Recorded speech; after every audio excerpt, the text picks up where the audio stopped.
So I'm going to read a little bit more from this book about Puerto Rico. I left off here at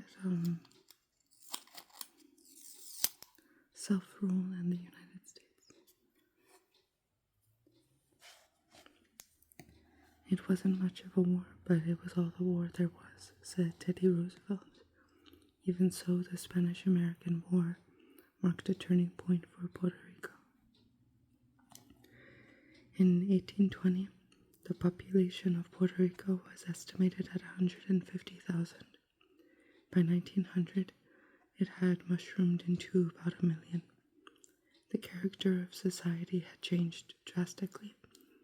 For the first time, agitators for Puerto Rican autonomy were vocal and posed a serious threat to the Spanish government. Increasingly, the royally appointed governor and the army would be identified as impediments to the achievement of Puerto Rican independence. In 1820, Pedro Dubois had scarcely initiated a recruitment program when he was discovered by the government. The governor incarcerated Dubois at El Morro and had him executed before a firing squad. 3 years after Dubois' incident, another event in the struggle for autonomy took place. After the restoration of Ferdinand to the throne in 1814, a series of governors with absolute power ruled Puerto Rico. On the first day of 1820, an army commander declared the liberal reformist constitution of 1812 to be still in effect. One by one, officials of various districts joined him. The already weak king, hoping to avoid an all-out revolution, had to concede and decided to resurrect the Cortes, disbanded in 1814. Jose Maria Quiñones went to Spain as the representative from Puerto Rico in 1823. He submitted a plan to introduce more autonomy to the island colonies, particularly in the administration of domestic affairs. The Cortes approved the Quiñones proposal, but its intentions fell to pieces before it could see them through. In 1823, the constitutional government of Spain collapsed. The king returned to absolute power and appointed the first of 14 governors of Puerto Rico, who exercised unlimited authority over the colony, collectively staging a 42-year reign of oppression and virtual martial law. The first of these dictators was Miguel de la Torres. Hanging on to the governorship for 15 years, Torres imposed a 10 p.m. curfew and established the Visita, an island-wide inspection network that allowed him to keep abreast of activity in the colony and maintain tight security.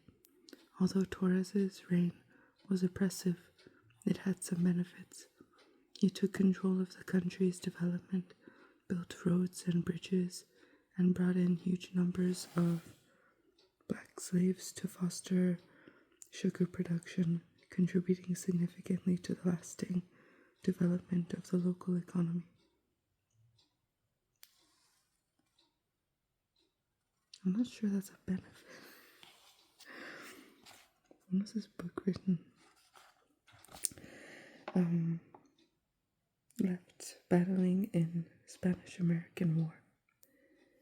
So that's this picture here.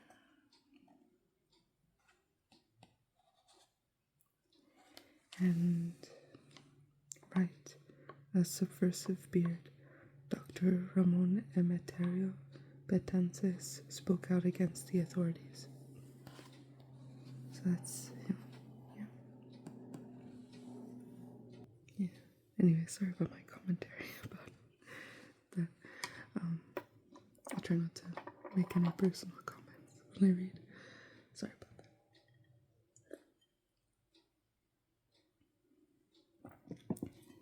that. Okay. Subversive beards. In 1838, a group of separatists led by Buenaventura Quiñones plotted a putsch. Word of the conspiracy leaked out, and several of the participants were executed. The others were exiled. Declaring beards subversive, the new governor banned the wearing of facial hair. Subsequent governors passed laws aimed at the suppression of blacks following the historic slave rebellion on Martinique, and instituted the Libreta laws, which required all inhabitants of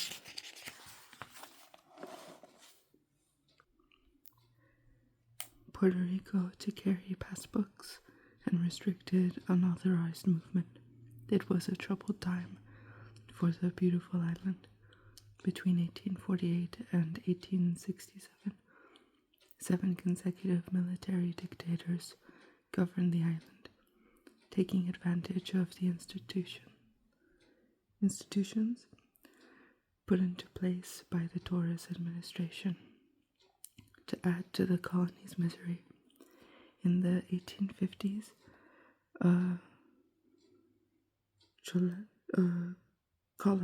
cholera epidemic swept across the island, claiming the lives of 30,000. Ramon Emeterio Betances, a doctor renowned for his efforts against the epidemic, was exiled in 1856 for his criticism of the colonial authorities. Intimidated by the growing separatist fervor in Puerto Rico and Cuba, and by the Dominican Revolution. In 1862, the Crown of Spain invited Puerto Rico and Cuba in 1865 to draft a colonial constitution in the form of a special law of the Indies. The documents which emerged called for the abolition of slavery, freedom of the press and speech, and independence on a Commonwealth basis. While the Crown dragged its feet in granting these concessions, in Puerto Rico, the angry governor, Jose Maria Marchesi, exiled several leading reformists, including the recently returned Betances, fleeing to New York. They joined with other separatist Puerto Ricans and Cubans. From New York, the autonomists directed the independence movement during the 1860s and 1870s. Under the aegis of Puerto Rican Revolutionary Committee, covert satellite organizations formed in villages and towns across Puerto Rico, centering around Mayagüez. On September 23, 1868, several hundred men congregated at a farm outside the northwestern mountain town of Lares, marching under a banner that read Libertad o Muerte, Viva Puerto Rico Libre, año 1868. Liberty or death, long live free Puerto Rico, year 1868. They took the town and arrested its officials. They elected a provisional president and proclaimed the Republic of Puerto Rico. The Republic would be short-lived. Troops sent by the governor met the rebel front at San Sebastian and won an easy victory. Within 6 weeks, the echoes of Grito de Lares, the shout of Lares, had died completely, although it has retained lasting symbolic importance in the Puerto Rican independence movement. Brief independence. Puerto Rico did enjoy a brief flash of autonomy in 1897. The The Autonomist Party voted to fuse with the monarchist Liberal Party of Spain after forming a pact with its leader, Mateo Sagasta, which guaranteed Puerto Rican autonomy if the Liberals came to power. On the assassination of the Spanish Prime Minister, Sagasta became Spain's leader. He immediately declared Puerto Rico an autonomous state. Last prize. When the US won Puerto Rico, only an eighth of the population was literate, and only 1 out of 14 children attended school.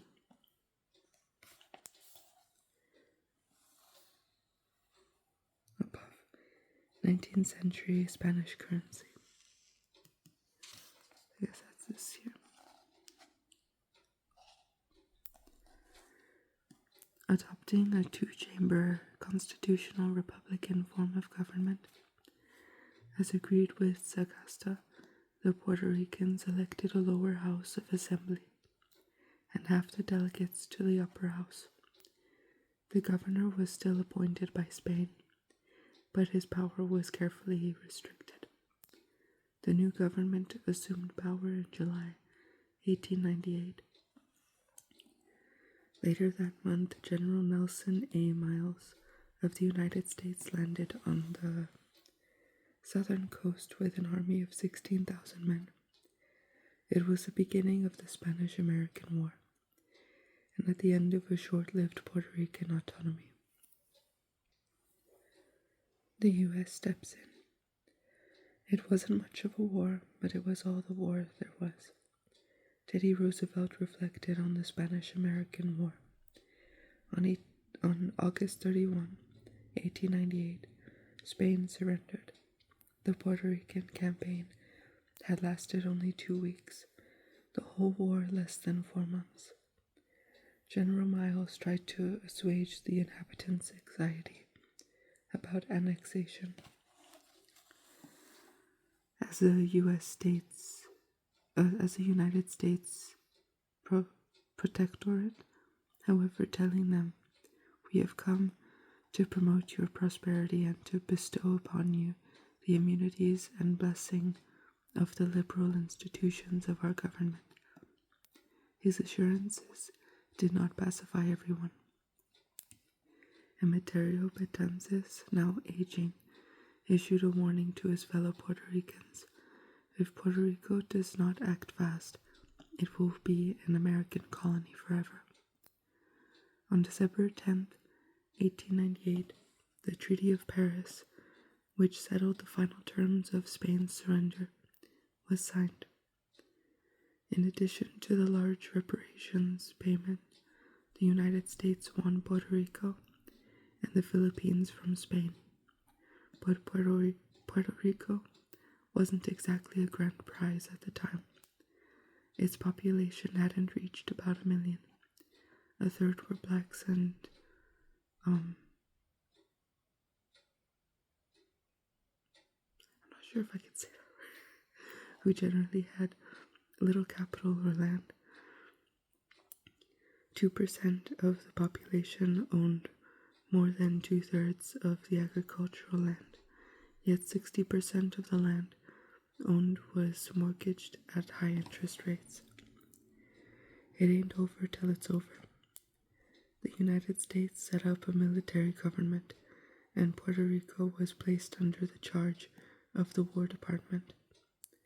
Assuming a hard-headed approach to underdevelopment and a lagging economy, the first 3 governors general enjoyed almost dictatorial power.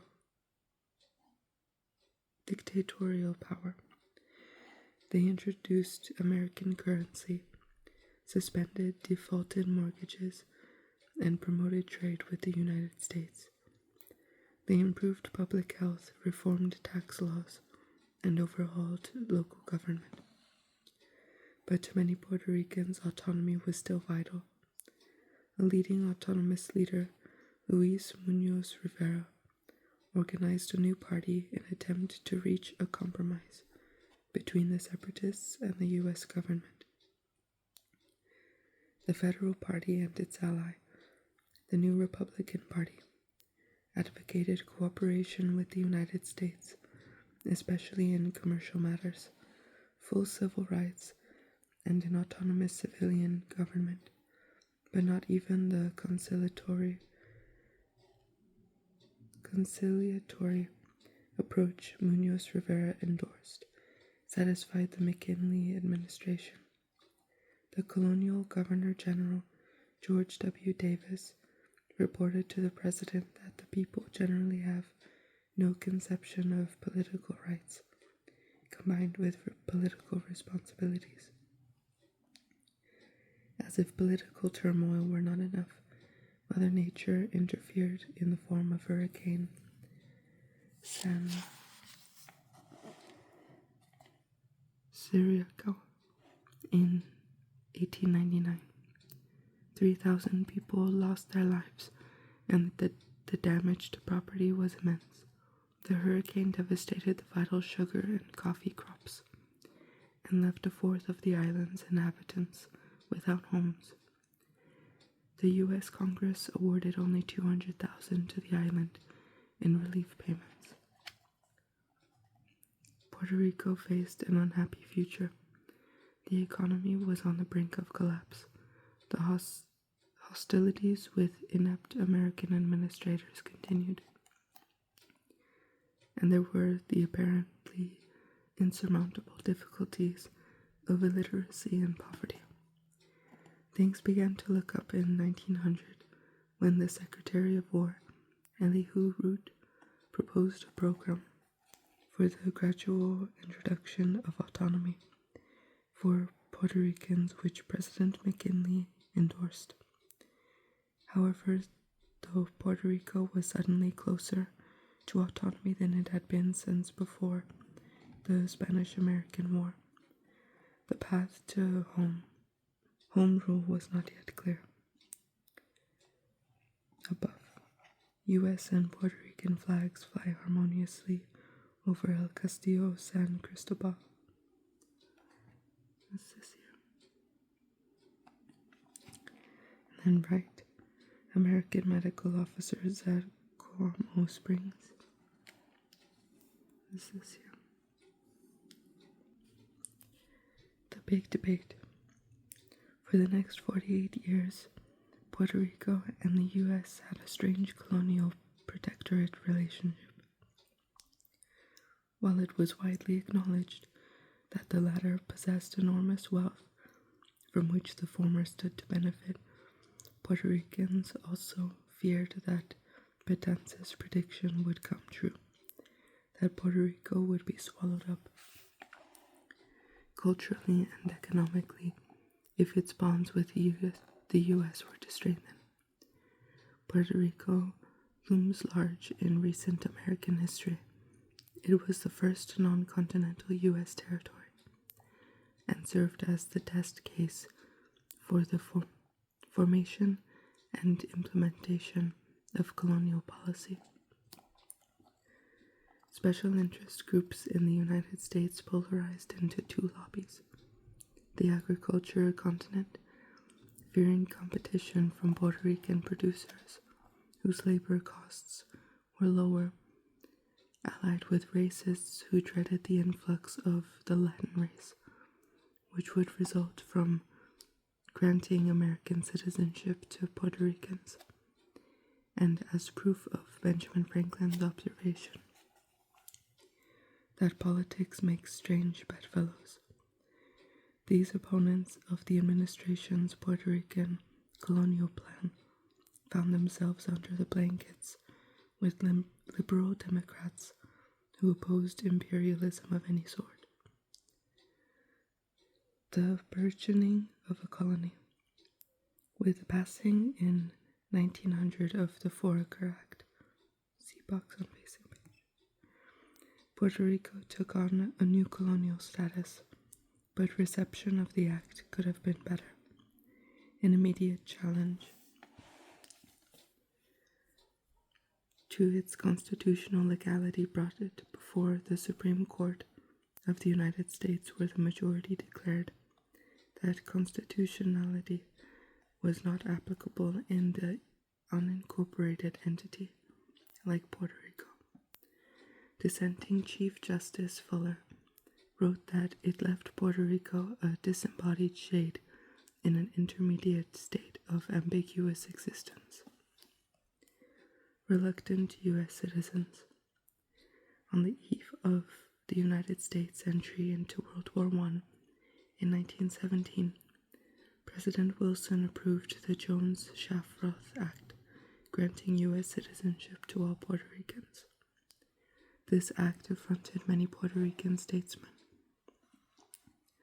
For years, they had pressed for a break from the U.S., and now, in blatant contradiction of their demands, Congress was drawing them in even more. Munoz Rivera, the president commissioner, had besieged Congress to hold a plebiscite, but to no avail. The catch-22 of Puerto Rico's relationship with the U.S. had emerged full-blown. The more political maturity the colony showed, the more fervently nationalists agitated for independence. The more hostile to the U.S. the colony seemed to American lawmakers, the more reluctant they were to give any ground. The Foraker Act. On April 2nd, 1900, U.S. President McKinley signed a civil law that established a civilian government in Puerto Rico. Although officially known as the Organic Act in 1900, it was more commonly referred to as the Foraker Act, for its sponsor, Charles Benson Foraker. The new government had a presidentially appointed governor, an executive council comprising both Americans and Puerto Ricans, and a House of Delegates with 35 elected members. There was also a judicial system with a Supreme Court. All federal laws of the United States were to be in effect on the island. In addition, a resident commissioner chosen by the Puerto Rican people would speak for the colony in the House of Representatives, but have no vote. The first civil governor of the island under the Act was Charles H. Allen, inaugurated on May 1st, 1900, in San Juan. An additional 15% tariff was imposed on all imports to and exports from the United States, and the revenues would be used to benefit Puerto Rico. Free trade was promised after 2 years. The colonial government would determine its own taxation programs and oversee the insular treasury.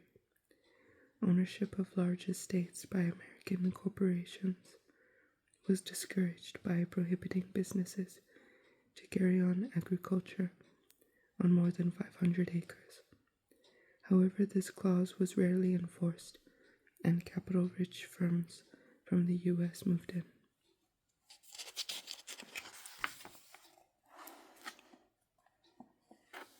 So, I think I'll stop here for today and continue at the top of this page next time. So yeah, that was from Puerto Rico by Inside Guides. It's from 2003. Yeah. So thank you for watching my videos, and thank you for subscribing and commenting and liking and everything. Yeah. Thank you for watching my videos, and hope I helped you fall asleep a little